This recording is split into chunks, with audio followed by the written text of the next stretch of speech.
Homelessness, sky-high housing costs, and crime among the top issues for voters in San Francisco. The stakes, of course, very high for the city this November. Mayoral hopefuls, they have been outlining their policy positions on how to improve the city's laundry list of problems. So we want to continue our live conversation now with candidate Daniel Lurie. Daniel, thanks again for taking a few more minutes for us. Okay, we're going to get to crime in just a moment. But first, I want to talk about the gigantic sums of money being spent on this race.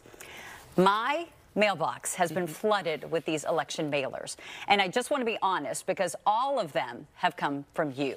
You have injected about $6 million of your own money into this race. What do you say to critics who say you're attempting here to buy the election? Well, we know you can't buy an election in San Francisco. You got to go out and earn every vote, and I am all in. I've been running for a year. When I got into this race, people did not know who I was. You have to invest, but more importantly, I want to tell you that I've done close to 220 meet and greets, house parties in every corner of the city. I have, I believe, outworked every person in this race. I just came from a merchant walk in the city to rush out here to Oakland to be with you all. I'm rushing back in to go to North Beach.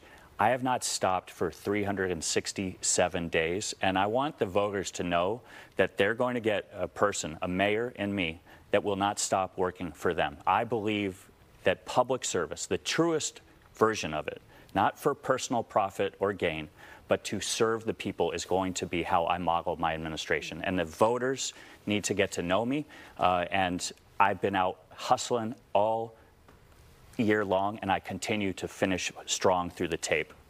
Obviously, you know, concerns about crime, especially property crime, car break-ins, things like that in San Francisco, really top of mind. You have said that public safety is a top priority for your campaign, and you've also said that you would fully fund, as mayor, you would fully fund the San Francisco Police Department as well as the San Francisco Sheriff's Office. But the real question is, how do you achieve that? Where does the money come from to pay for all of those additional officers? Well, I have said public safety is my #1 priority. It has to be. And it can't just be during an election year, which is what we've seen from this mayor. And it's not about fully funding. We're spending quite a bit. It's about fully staffing the police department and sheriff's department and 911 dispatch office.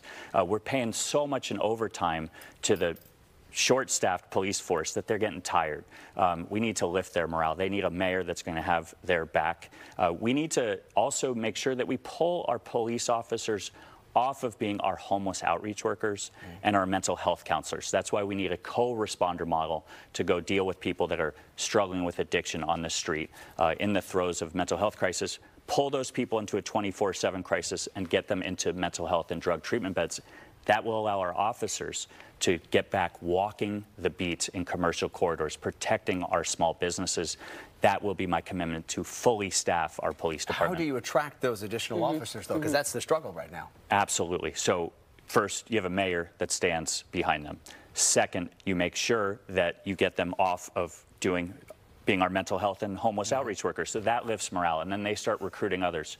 We need housing subsidies, childcare subsidies, continuing education subsidies. I just did a ride-along with the Terraville Police Station. In 2017, there was 105, 110 officers at that station. Today, there's 53. We got a crisis of staffing in San Francisco, but we can go out and recruit. I've talked to current command staff.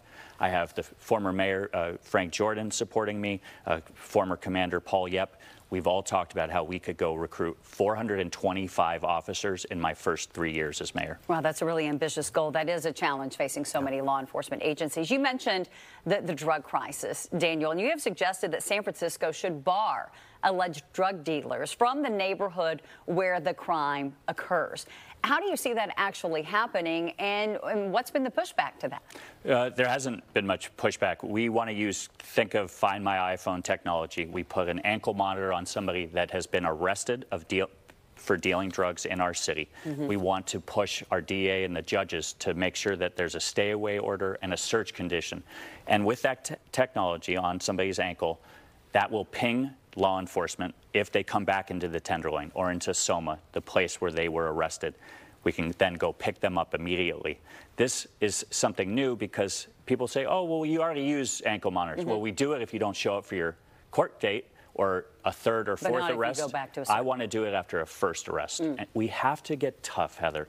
We have to send a message that you do not come to San Francisco to deal drugs, to do drugs, or to sleep on our streets. And speaking of getting tough, before we wrap up here, you know, we obviously talked with Mayor Tao a moment ago about Proposition 36 on the ballot for voters here. Are you taking a position on Proposition 36, which would obviously enhance penalties for some of these drug crimes and property crimes? I have taken, I support Prop 36. We need to make sure that there are escalating consequences for bad behavior. We have lost control of our streets. We need to get that sense of control back. All right. Daniel Lurie, candidate for San Francisco mayor, we appreciate the time. Thank you both for having me. Good Thank to you see very much. Up next here on the